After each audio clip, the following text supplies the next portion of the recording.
आमदार डॉक्टर सुरेशभाऊ खाडे यांनी दिल्ली येथे घेतली केंद्रीय मंत्री नामदार नितीन गडकरी यांची भेट। मिरज विधानसभा मतदारसंघातील प्रलंबित कामासाठी निधी देण्याची केली मागणी।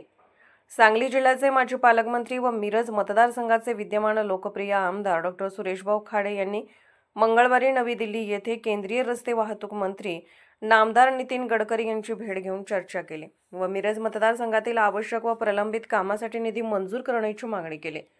या चर्चेत केलेल्या मागण्यांना नामदार नितीन गडकरी यांनी सकारात्मक प्रतिसाद दिला असून लवकरच मागणी केलेल्या कामासाठी निधी मंजूर करण्याचे आश्वासन दिले असल्याचे आमदार डॉक्टर सुरेशभाऊ खाडे यांनी सांगितले।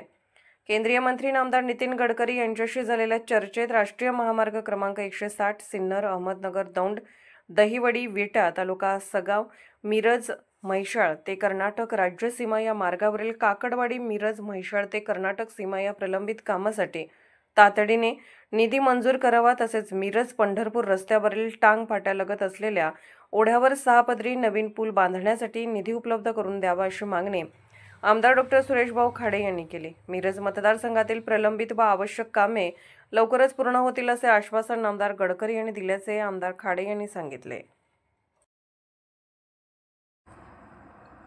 अर्धराज्य न्यूज चॅनलला लाईक करा, शेअर करा आणि सबस्क्राईब करा।